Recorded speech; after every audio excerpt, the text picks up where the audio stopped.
Greetings, everyone. This is me again, Zahra Bazak. Hope you are all doing great. Come to help the Muslims to leave Islam, see for themselves proof from Quran ayats, and with some tafsirs now too. So here we start. I saw some, going back to Surah Mumtahana, ayats which are really great, non-violent, against the non-violent non-Muslims. So, to show you what I saw, right, that seemingly they seem non-violent and being good to those non-Muslims who have not hurt you or harmed you, your religion, in any way. So being kind and just, equitable to them. Showing you in the light of where I understood through the light of tafsirs on Surah 42 ayat 23, the Sunni tafsirs. If I had taken the Shia tafsirs, I would not have understood it this time. So this time I understood it better taking the Sunni tafsir on Surah 42 ayat 23, footnote also, Sunni footnote of Abul Ala Maududi, like that, right? So like for example in Surah Mumtahana ayat 8, Allah states that Allah does not forbid you respecting those who have not made war against you on account of your religion and have not driven you forth from your homes, that you show them kindness and deal with them justly. Surely Allah loves the doers of justice and equity and all this. Excuse me.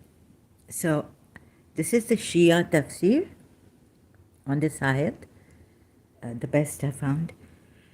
Under this ayat and for this ayat, it says, Puya Ali commentary.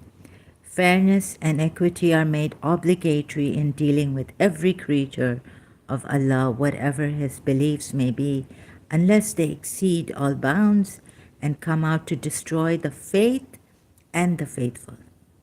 Aka Mehdi Puya says Islam enjoins kindness, fair play, and justice to non-violent non-Muslims. Right, so this is from my former religion, the commentary under this Surah Mumtahana, ayat 8. Then, so now, from my previous live stream, I came to the second part, right, showing you from Surah 28, ayat 56. It is true, thou wilt not be able to guide everyone whom thou lovest, but Allah guides those whom He wills. He will. And He knows best those who receive guidance. So I also showed you the rest of the following ayats, the reasons Allah gives why, you cannot guide those polytheists, those disbelievers. They say if we believe in you, you will take up our land or something, destroy our land. Things like that, and I explained a little bit how nonsensical it was, right? So this I did, and the second part in my previous live stream I reached these great ayats also. So here we're told that Prophet Muhammad cannot guide those whom he loves. Everyone that he loves. Some of them, yes, but everyone he loves, Prophet Muhammad cannot guide, but Allah guides those whom He wills. And yet in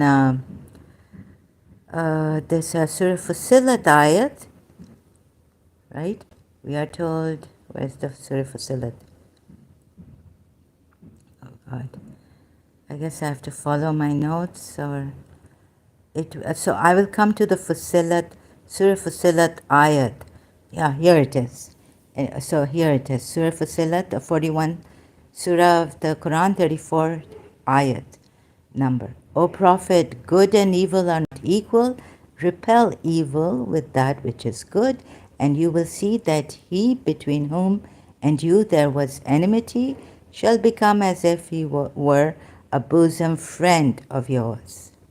Footnote 1 from Abul Ala Maududi, Quran.com.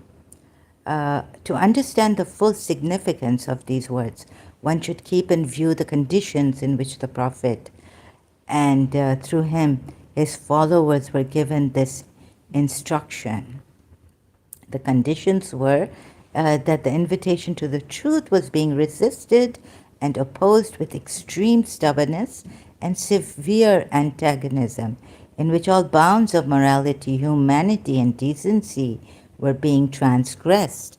Every sort of lie was being uttered against the Prophet and his companions. Every kind of evil device was being employed to defame him and to create suspicions against him in the minds of the people. Every kind of accusation was being leveled against him, and a host of the propagandists were busy creating doubts against him in the hearts. In short, he and his companions were being persecuted in every possible way, because of which a substantial number of the Muslims had been compelled to emigrate from the country or the city, Makkah. Anyways, also from the country. Then the program that had been prepared to stop him from preaching was that a hand of the mischievous people was set behind him, who would raise such a hue and cry that no one should be able to hear anything as soon as he opened his mouth to preach his message. Thus the satanic verses. In such discouraging conditions, when apparently every way of extending invitation to Islam seemed to be blocked, the Prophet was taught this recipe for breaking the opposition. So it's not consistent, you see. Like at this time, one must say, strong opposition, and they were evicted, exiled, very, very strong opposition. But we don't see this in all circumstances, do we? Like in Surah Hashr against the Jews and Surah Tawbah against polytheists. But they were, you would say they were attacking him, and then we come back to Surah Mumtahana ayat, the first one I gave you in the beginning. But the Bedouin Jews in Surah Fat also, right? Against polytheists, not only that, but in Surah Fat against Bedouins. They were told, since they didn't want to help him, and they said, please forgive us, we are busy with our property and our family, they were told they'll be made to fight such an army and all this. So this, right? So I was when Surah Fatah ayat Badouin against Bedouins. So this. Then let me see how much I can show you, explain to you also in detail my research method on some Quran ayats showed deadly deception. Okay, now following my notes here, so in my previous live stream I said Surah 28 ayat 56, he doesn't, Prophet Muhammad can't guide everyone he loves, but there's a time in Surah Mumtahana, hopefully Allah will produce love between you and those of them whom, excuse me, sorry, again the cough I have, and those of them who you took for enemies. Allah will produce love between you and those of them whom you took for enemies, for Allah is all-powerful and Allah is of forgiving, bestowing of mercy. So what I saw in the tafsir, then you see how Allah did this right? Reading Abul Ala Maududi's footnote on this ayat, I think, and Sunni tafsir on Surah 42, ayat 23. Severing ties. So why Surah 42, ayat 23, Sunni tafsir? Because it shows that the Quraysh used to value kinship and how Prophet Muhammad, using Allah, appealed to their value and giving importance to kinship, contradicting Surah 60, ayat 3. Surah 60, ayat 3 says, "Neither your relatives nor children will benefit you on the day of judgment. He will decide between you all, for Allah is all-seeing of what you do." Right? So I don't think you should appeal to relatives and children and all this thing. At least the relatives thing, which he appealed to the Sunnis believe, because the Sunnis have in the tafsir. So relatives benefiting you in this life, yeah, there are some relatives who benefit you, and the consideration for the kinship we have, we can appeal to humanity, human beings like that, right? Like Prophet Muhammad did, as the Sunni tafsir say, in Surah 42 ayat 23. So their value in giving importance to kinship, contradicting Surah 60 ayat 3. According to Sunni sources, Prophet Muhammad used the kinship he had with the Quraysh pagans to assuage them from being hostile towards him and opposing him vehemently. How did Allah produce love in the enemies of Muslim believers of Prophet Muhammad's time and enemies of Prophet Muhammad? And tell us Prophet Muhammad cannot guide all whom Prophet Muhammad loves. Surah 28, ayat 56.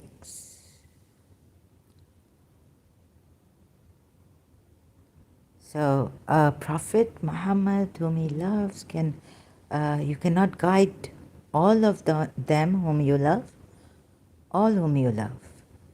But Allah guides whom he wills. And yet Allah produces love in the hearts of your enemies. Surah Mumtahana ayat. Right? So it wasn't a miracle knowing the Quraysh now through history, valuing kinship. Those who became Muslims will have to sever ties with their pagan Quraysh relatives. This was a cunning and calculating way taken by Prophet Muhammad to force the pagan Quraysh to embrace Islam. Hopefully Allah will produce love between you and those of them whom you took for enemies. Sorry, this is the Quran ayat, right? Surah Mumtahana, ayat 7. One of the translations I put in blue.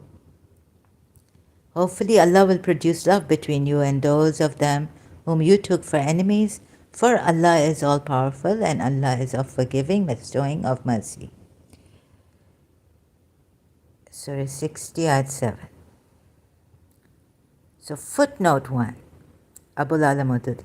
Although the true believers were following the exhortation to sever their connections with the unbelieving kinsmen patiently, yet Allah knew how hard it was to break off one's connections with his parents, brothers and sisters, and near relations. Therefore, Allah consoled them with the hope that a time would soon come when the same relations would become Muslims and their today's enmity would again change into love tomorrow. When this thing was said, no one could understand how this would happen. I guess they didn't have that keen insight that Prophet Muhammad had, that calculating, sagacious, cunning. But hardly a few weeks had passed after the revelation of these verses when Makkah fell. Really? And the people, after this verse, after the revelation of these verses, when Makkah fell and the people of Quraysh began to enter Islam in large numbers, and the Muslims witnessed with their own eyes how the hope they were given materialized. Allah and the Messenger have promised you the truth. Believers know this. Wow. So what? No, but what I saw. So thanks to the, information here for free online websites. Believers, do not take your fault. So you see, ties will be severed. Surah 9, Ayat 23 says, believers, do not take your fathers and your brothers for your allies if they choose unbelief in preference to belief. Whosoever of you takes them as allies, those are wrongdoers. Then Surah 58, Mujadila, Ayat 22, you will never find a people who truly believe in Allah and the last day loyal to those who defy Allah, or allies of those who defy Allah and His Messenger, even if they were their parents, children, siblings, or extended family. For those believers, Allah has instilled faith in their hearts and strengthened them with the Spirit from Him. He will admit them into gardens under which rivers flow to stay there forever. So I don't have to read. Allah's party, Hizbullah, is bound to succeed. Just the end part, okay? So this, right? So the ties will be severed, so it's true. And so this ayat came. And now I guess Prophet Muhammad has married Ramla, Abu Sufyan's daughter. And you see one particular seerat from the seerat of Ibn Ishaq on Prophet Muhammad, the Islamic history, how she treated her father when he went to once visit her. You are najis, you are impure. This is the apostles' carpet. So even if you don't believe in that seerat, at least know this could be the way now they would be dealt with, treated, right? Severing ties, and don't even give them like loving kindness or be their allies. Those who have hurt the Muslims, or just like in Surah Tawbah 23, believers, do not take your fathers and your brothers for your allies if they choose unbelief. Only choosing unbelief in preference to belief. You're supposed to sever ties and not be affectionate. Surah Mujadila 22. You will never find a people who truly believe in Allah and the last day, affectionate, wadud, showing love, loving kindness to those who defy Allah and His Messenger, even if they were their parents, children, siblings, or extended family. Or maybe hub. Loving kindness, I think most probably. You can check the Arabic word on the side. Surah Mujadila 22. So severing ties, and this is the way He made them come and embrace Islam. Is this a good way? Yet you're told, be good, be just to the non-Muslim, non-violent. In Surah, it contradicts in Surah Mumtahana. It contradicts, you see. So at that time, being a Shia, looking at this, the way I combed it out, seeing what I saw was that I couldn't be a Shia anymore, a Muslim anymore. Let's see Surah. So, how, you see, like in Surah, for example, Surah Tawbah at 5, when the 4 forbidden months are over, wherever you encounter the idolaters, kill them, seize them, besiege them, wait for them at every lookout post. But if they turn to God, maintain the prayer, and pay the prescribed alms, let them go on their way, for God is most forgiving and merciful. Tafsir ibn Kathir on this Surah 9, Ayat 5. These ayat allowed fighting people unless and until they embrace Islam and implement its rulings and obligations. So now where does Surah Mumtahana ayat go? To be kind to those non-Muslims, non-violent Muslims who have not affected you, not harmed your religion. Huh? Abrogated, right? Otherwise there'll be a contradiction. Look carefully, check again, recheck, reconfirm for yourself. Taking the tafsir of Ibn Kathir. You see, now even those you've made who have not broken the treaty with you, you are supposed to find them and kill them. When the forbidden months are over, wherever you encounter the idolaters, kill them, seize them, and besiege them.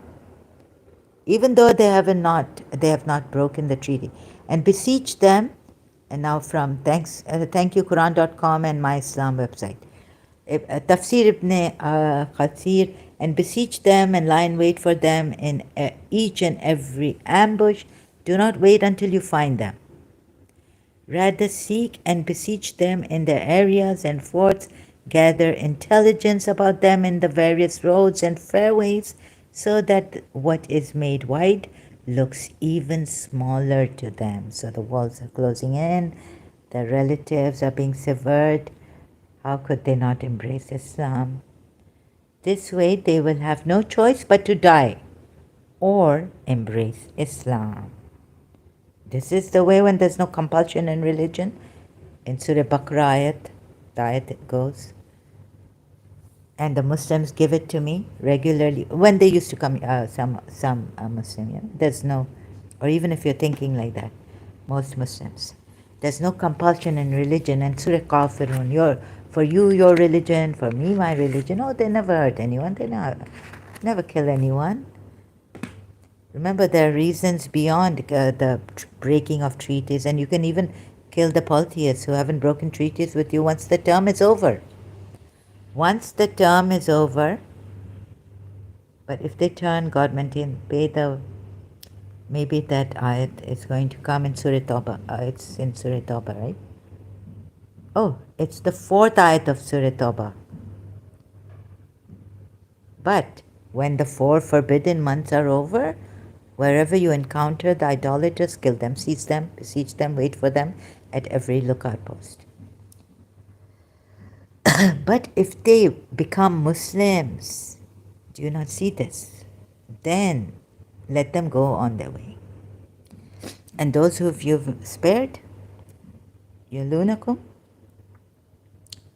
or your neighbors, also kill them, fight them, go for them. Surah Tawbah at 1, 2, 3. So this way they will have no choice but to die or embrace Islam. Under this ayat, Ibn Kathir's Surah Tawbah at 5, Ibn Kathir's tafsir. Likewise, they embraced Islam. It's not the prophecy of Allah coming true. It's that he was such a sagacious man, clever, very clever. He had such foresight. Shia commentary admits enemies of Islam embraced Islam over on which ayat? Right? Enemies of Islam embraced Islam when this ayat came. Surah 60 ayat 7, right? It may be that Allah will bring about friendship between you and those whom you hold to be your enemies among them, and Allah is powerful and Allah is forgiving, merciful. That which has been stated in the verse happened on taking of Makkah, when some of the leading Quraysh, who had till then been invertebrate enemies of Islam, apparently embraced the faith, and their hostility was neutralized. This is the Shia commentary. Right? At least Shia see this, that you admit that the enemies of Islam embraced Islam. Many terrible enemies of Islam. So what have I exposed? The real reason for this. So I've exposed the real reason for this, embracing enemies of Islam, embracing, Islam at that time, who had been invertebrate enemies of Islam,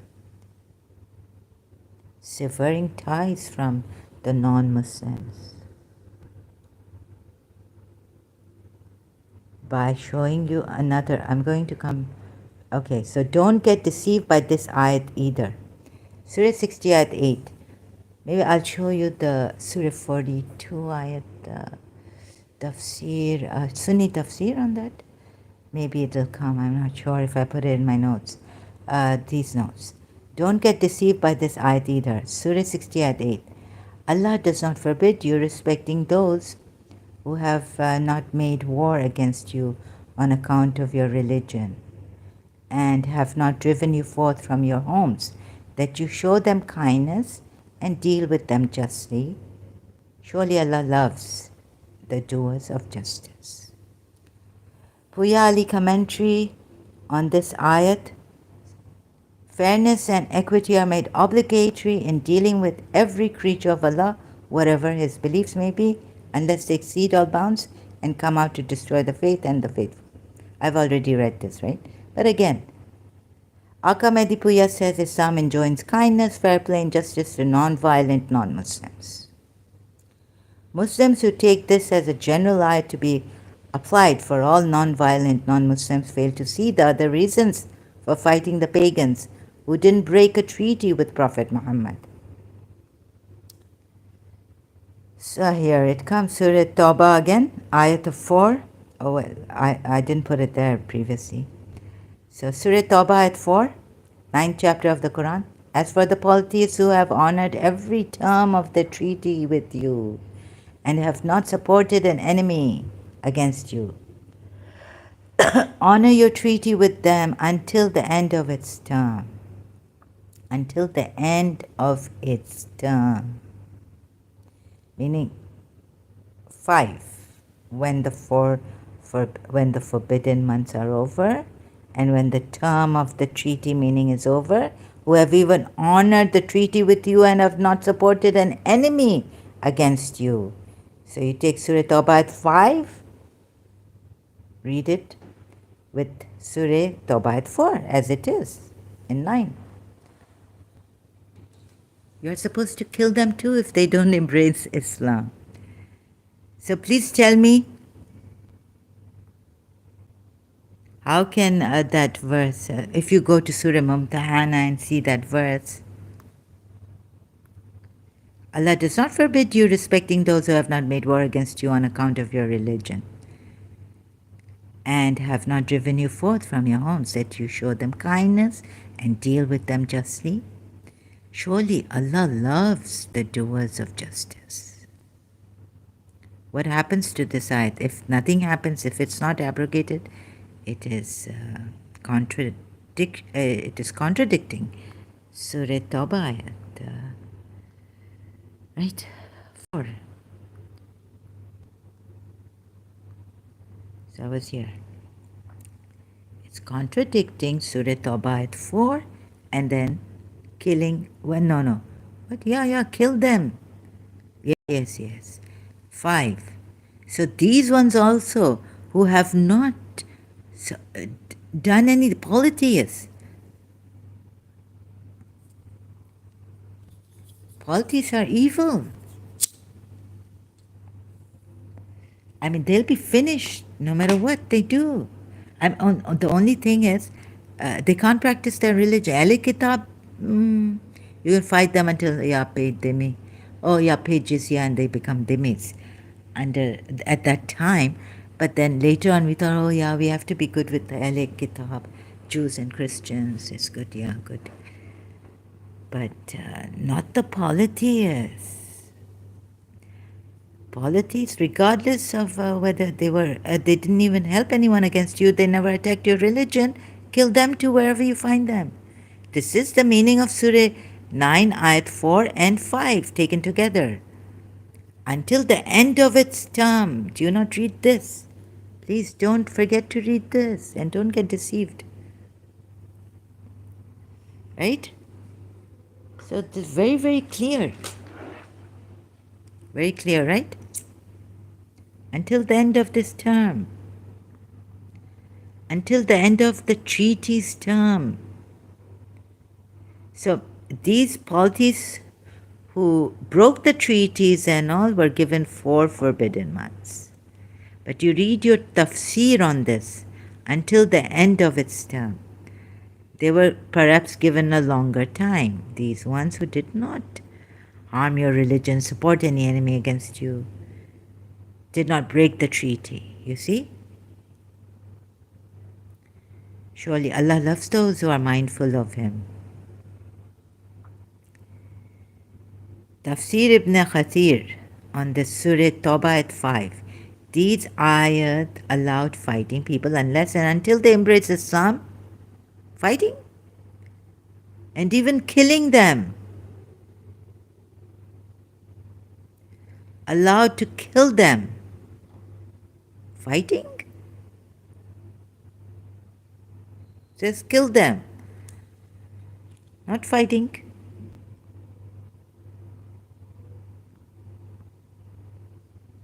Kill.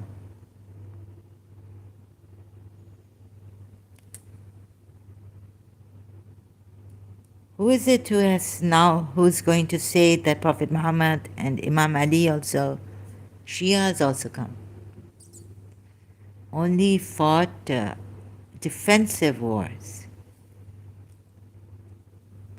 Yeah, the wars they fought must be defensive, but the killing they did like this. No, I'm just joking about the defensive wars they fought. But what about this killing of assault and kill, seize them and besiege them? Where are you people? Where are you Muslims? I mean, I used to say, oh, my health is not well. I have low comprehension. Is it that you have lower comprehension than me?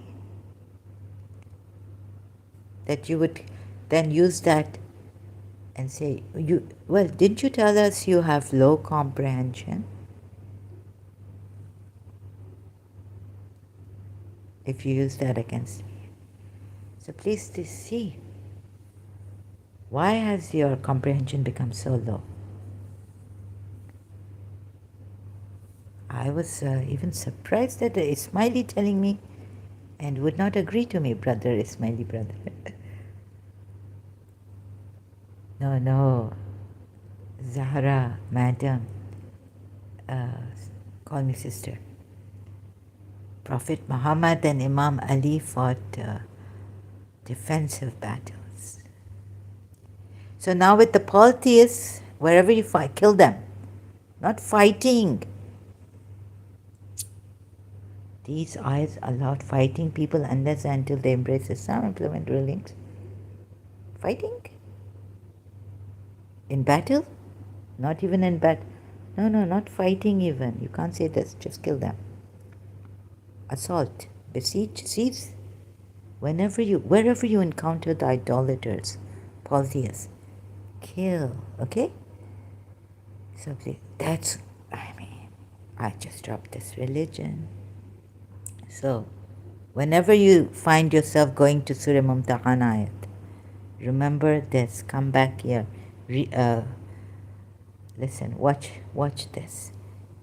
Make your own notes like this and look at it. Contemplate. Surah 41, ayat 34. O Prophet, good and evil are not equal. I've already done this, right? Footnote 1. But we don't see this in all circumstances. There was a great opposition. Muslims had to leave countries. Some of them emigrated from Makkah and even perhaps Medina. Great opposition.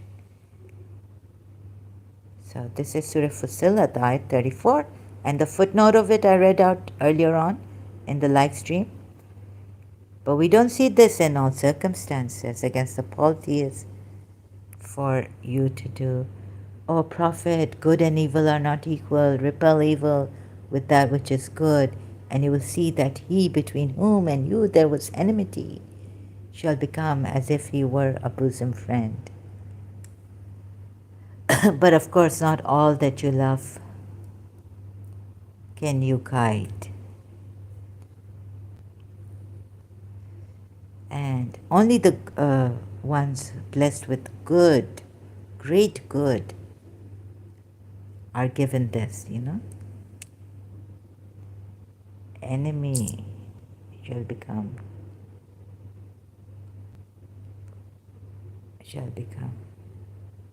your bosom friend. But none is granted it, save those with great share of good.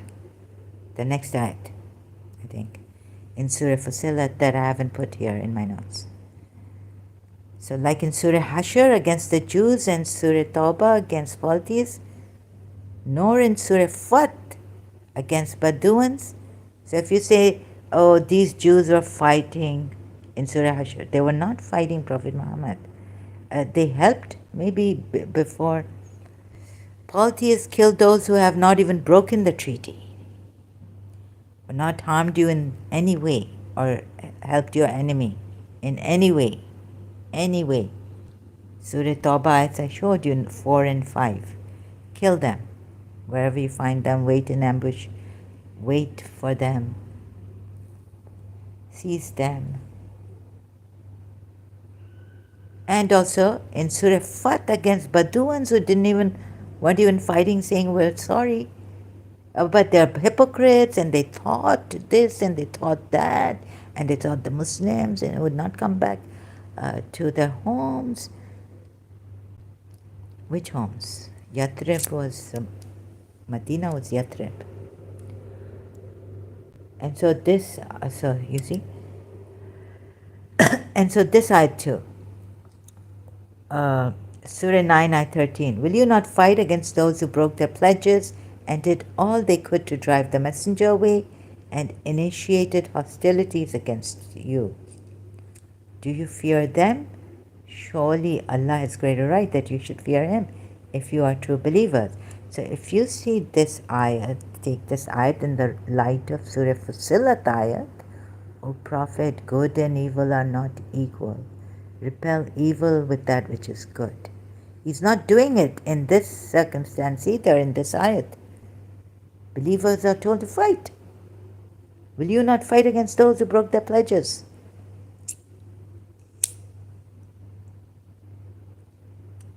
And did all they could to drive the messenger away and started hostilities against you. So in this circumstance also, this ayat fails to apply. Prophet Muhammad, as Allah is telling the believers to now fight them, have no mercy. Surah Azab ayat 260, against hypocrites and those in whose hearts is a disease, like accursed, wherever they are found, seized. We will incite you. So what happens to Surah Fussilat ayat 34 now, in these cases also? Although in Surah Mumtahana ayat 8 you're told, Allah does not forbid you respecting those who have not made war against you on account of your religion and have not driven you forth from your homes, that you show them kindness and deal with them justly. Okay, so this says don't show kindness to those who are violent against you. But then there's the ayat Surah Fussilat which says, be good to even your enemies. Right, 34. Number of the ayat. Repel evil with good, O Prophet, meaning the believers have to also do this. And O Prophet is not written. But good and evil are not equal. Repel evil with that which is good. And you will see that he between whom and you there was enmity shall become as if he were a bosom friend. But then here, some ayats in Surah Hashr, Surah Tawbah against polytheists, Hashr against Jews or Muslims who became Muslims, nor in Surah Fat against Bedouins, and this ayat. Will you not fight against those who broke their pledges? So, contradictions all the way I saw. Now, the way I combed it out. And Surah 22 ayat 15 says, whoever should think that Allah will not support, yani Prophet Muhammad, in brackets, right? Because meaning Prophet Muhammad, Allah will not support whoever even thinks, should think, in this world and the hereafter. Let him extend a rope to the ceiling, then cut off, and then meaning his breath, and let him see, will his effort remove that enrages him. Now, what kind of Allah will ask something like this from some disbeliever who is enraged and thinks that, Allah will not help the Prophet? But actually, Allah did not initially help the Prophet against his two annoying wives, right, in Surah Tahrim, where he has to prohibit himself. Allah did not even send a revelation on time so that he would not, prohibit what Allah had made lawful for him, seeking to please his wives. That also. So, contradictions. And there you're told, but why is Allah telling them here to, let him extend a rope to the ceiling and cut off? Allah is saying this is not a joke. This is serious stuff if Allah is telling you. And then remember that the polytheist said, oh Allah, if this is true, then send a punishment from the sky or whatever way you want to punish us. But no, Allah will never punish you until this messenger is with you and you ask for forgiveness. So the punishment never came against the polytheists. How could they accept this to be true? There are contradictions every step of the way. No one dare think even like this against Prophet Muhammad. And no one even dare think like this against Prophet Muhammad. Look at go and commit suicide. Advice given by Allah to you.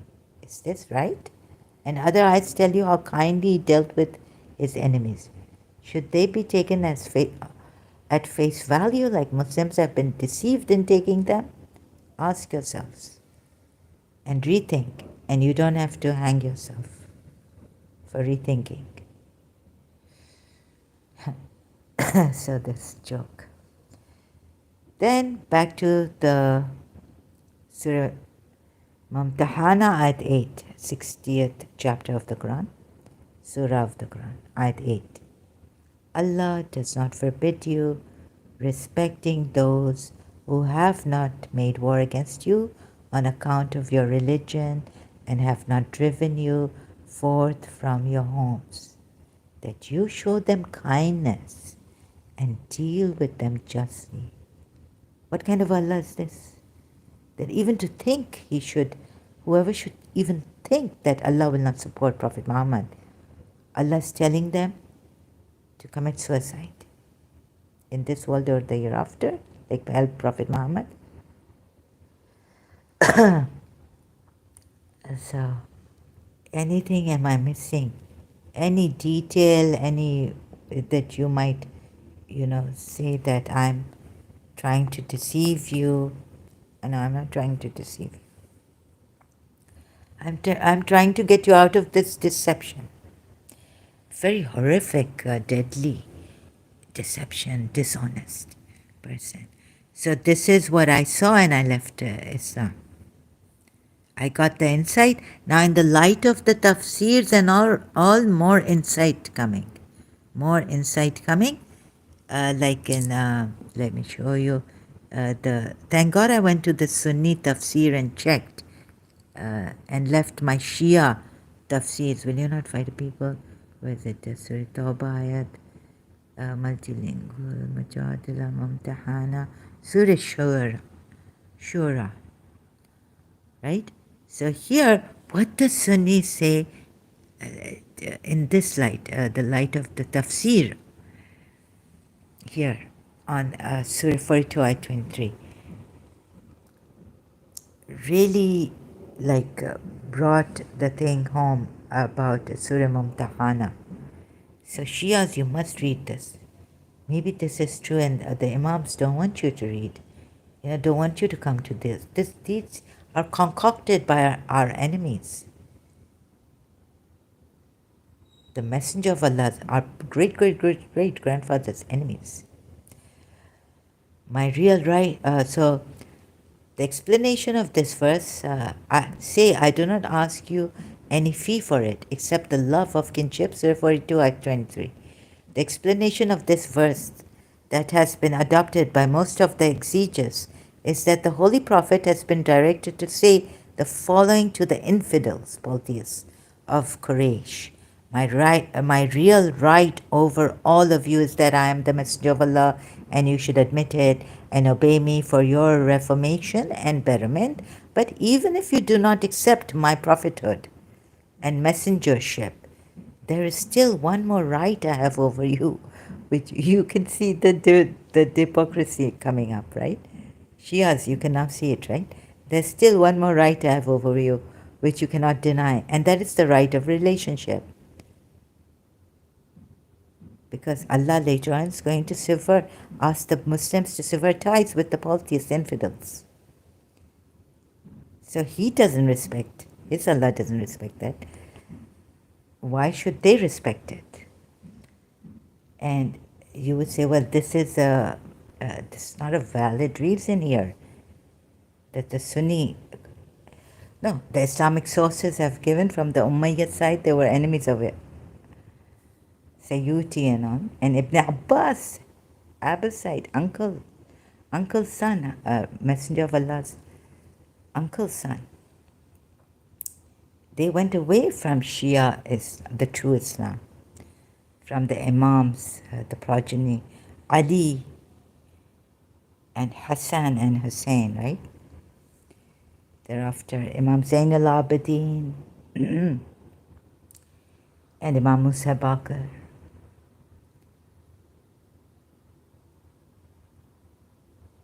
But ties were severed, right?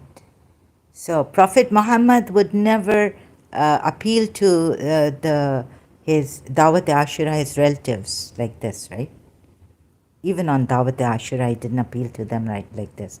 Like, consider at least the right of relationship which I have with most of your tribes.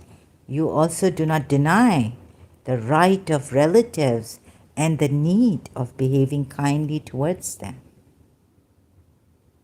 So these are seeped in darkness, zulm, these infidels did not deny behaving kindly towards them. So you say, oh, they want to show that they weren't seeped in like darkness, zulm, that Allah brought forth. Quran it says, ignorant infidels, polytheists, nijjas. Yeah, so that's why you wouldn't take this. But now I tell you, you should. Why? Why did I take this? Because it makes sense. The way I explained to you brought you step by step. Therefore, I'm not asking you for any compensation for my preaching. All I want is that. And even look at the ayat again, Surah 42, ayat 23. It doesn't say my relatives. It says, I do not ask of you any fee for it, except the love of kinship. It doesn't say my kinship. So who's changing the words of the Quran and putting in my kin? Meaning Fatima, Ali, Fatima, Hassan, Hussein. Look at that also. And don't let the Imams also deceive you, what has come from the Imams. And what I said about Shafi. No, Shafi said that I'm a Rafidi.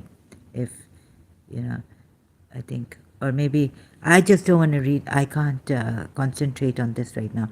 My mind is just on this. So, whatever I said in my previous live stream, I'm not reading this properly, not reading this. But correction, please correct me. I stand corrected anyways. So about Imam Shafi and what he said here. I just can't read it. Right now I'm on this, where is it? Fatima Hassan Hussein.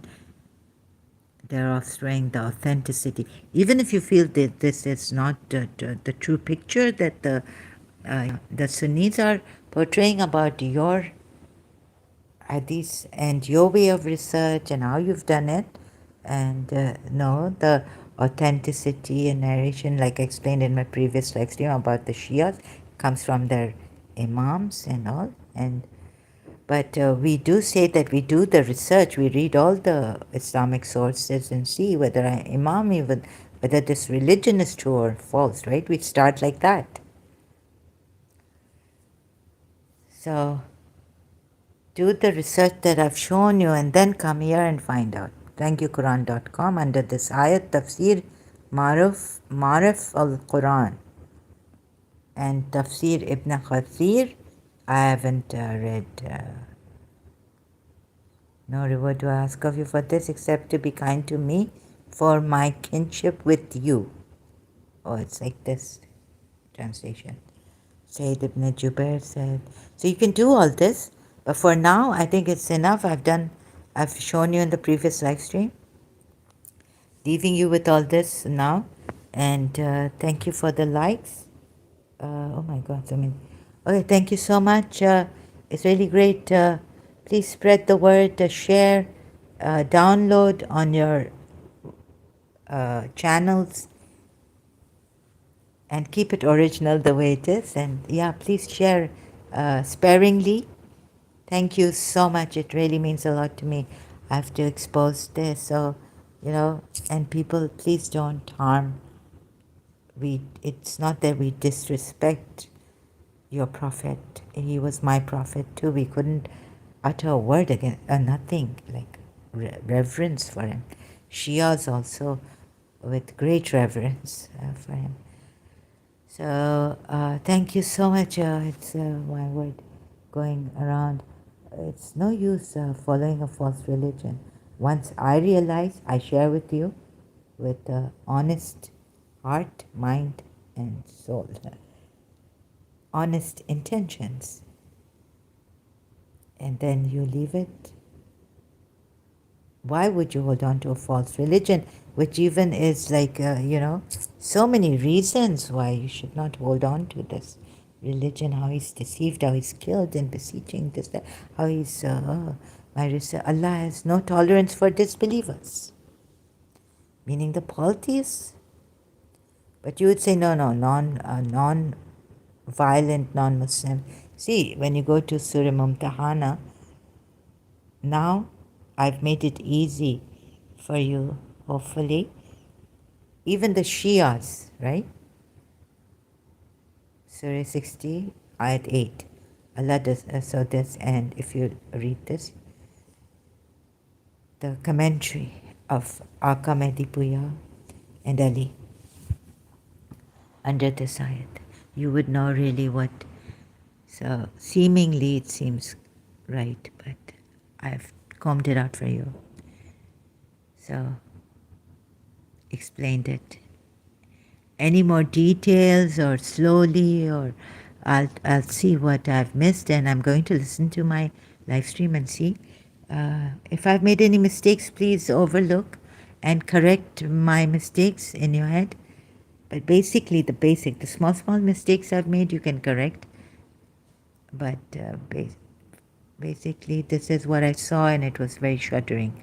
How great ayats, like non-violent ayats towards the non-violent non-Muslims in Quran showed a deadly deception and dishonesty. So disgusting, right? Thank you very much. Have a beautiful, wonderful day. Blessed. God bless you, your family members, your loved ones. Much always. Thank you so much for this.